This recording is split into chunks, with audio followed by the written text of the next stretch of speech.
আমরা বাংলাদেশকে নিয়ে এই মুহূর্তে কোনো এমন সমালোচনা আসলে করতে চায় না যে সমালোচনাটা প্লেয়ারদের পর্যন্ত আসলে তাদের কোনো বাজে ইম্প্যাক্ট হয় বা তাদের খেলার ক্ষেত্রে কোনো বাজে ইম্প্যাক্ট হয়। মানে আসেন না, মানে কয়েকটা দিন অ্যাটলিস্ট তাদের একটু পাশে থাকে, একটু সাপোর্ট করি। আপনি ট্রল করলেও যে ঘটনাটা ঘটবে, আপনি সাপোর্ট করলেও হয়তো সেখান থেকে একটু হলেও চেঞ্জ হতে পারে, হু নোজ। মানে একটা পজিটিভ ভাইব পুরো দেশ জুড়ে, পুরো সোশ্যাল মিডিয়া জুড়ে সবার একটা পাশে থাকার মতো একটা ভাইব সবাই দিচ্ছে। তো সেটা সম্ভবত খারাপ হয় না। আমরা দেখেছি যে পোস্টগুলো, যে ছবিগুলো, যে ধরনের ট্রলগুলো, সেগুলো যে পারফর্মারকে নিয়ে করা হয়েছে সে দেখলে কোনোভাবেই তিনি এখান থেকে মোটিভেশন পাবেন না, মানে এটা তো শিওর। হ্যাঁ অবশ্যই। আর পাড়া ক্রিকেট বা যে কোনো ক্রিকেটেই একজন ক্রিকেটার যখন খেলতে নামে তিনি বোধহয় তার শতভাগ দিতে চায়। আর আপনি যখন দেশের জার্সিতে নামবেন বিশ্বকাপের একটা মঞ্চ, অবশ্যই আপনি চাইবেন যে আপনার শতভাগ দিতে। অন্তত এই বিশেষটা আমি করি। আপনি যে কোনো ধরনের ক্রিকেটেই তাই হয়, ক্রিকেটাররাও ট্রাই করে থাকে। তো আপনি বলছিলেন যে পাশে থাকার একটা ব্যাপার, অবশ্যই এই বিশ্বকাপ, আর বিশ্বকাপ মানে তো অবশ্যই বড় মঞ্চ। আমরা চাইবো যে আমাদের দেশ, আমাদের দল, আমাদের ব্যাটাররা ভালো করুক। ভালো করলে তো আমাদের লস নাই নাকি? অ্যাবসলিউটলি, কিসের লস? মানে ভালো করলে তো লাভ। তো তার মানে আমরা চাই যে অবশ্যই আমাদের ব্যাটাররা ভালো করুক, বিশেষ করে ওপেনিং জুটিটা যদি ভালো করে। আর আমরা জানি যে মানে নিউ ইয়র্কের যে উইকেটে খেলা হবে সেখানে রান একটু কমই হয়। তার মানে ওই যে ব্যর্থতা বা ব্যাটিং ব্যর্থতার একটা দিন হতেও পারে, কিন্তু আমরা চাইবো যে সেটা সাউথ আফ্রিকারই হোক।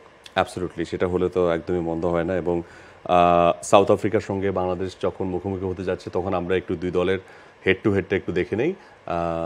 আমরা টি-20তে বাংলাদেশ সাউথ আফ্রিকা যে মুখোমুখি হয়েছে সেখানে তাদের একটু হেড টু হেডটা আপনাদেরকে দেখিয়ে দিতে চাই কেমন পারফরমেন্স আছে। সাউথ আফ্রিকা এবং বাংলাদেশ এখনও পর্যন্ত 8টা ম্যাচ খেলেছে, 8টাতেই আসলে সাউথ আফ্রিকা জিতেছে।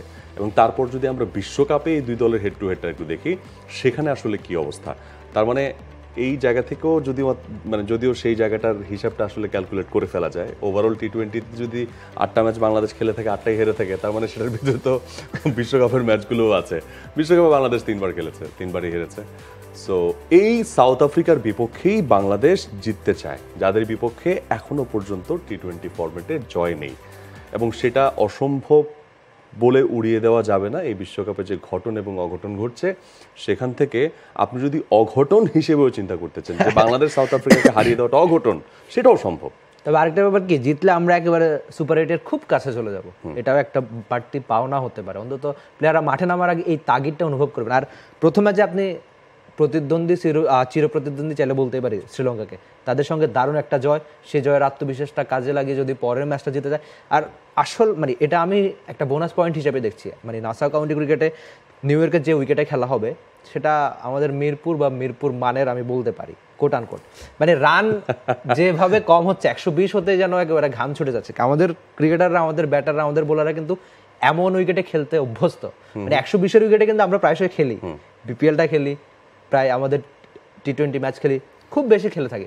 মানে অভ্যস্ত হওয়ার কারণে কি আমরা একটু এগিয়ে থাকবো? খেলেন তো ঠিক আছে, কিন্তু পাকিস্তানের মতো তো আবার সেই অবস্থাতেও আপনি চলে যান। পাকিস্তান যেটা করলো, এবং সেখানে বাংলাদেশও তো সেই ম্যাচে, প্রথম ম্যাচে সেরকম একটা অবস্থা হয়ে গেছিল। 91 for 3, 113 for 8, 21 রানে আপনার 5 উইকেট নাই। এবং মাহমুদুল্লাহ রিয়াদ অথবা তাওহিদ প্রথম দিকে একটু এগিয়ে দেওয়া 20 বলে 40, সেগুলো না হলে তো সেই ম্যাচটা আমরা হেরে যেতাম।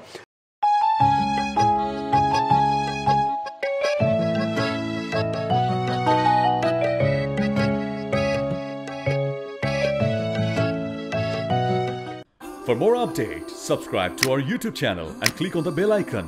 Follow us on Facebook and Instagram. Download T-Sports app to enjoy exciting games and highlights. Visit tsports.com.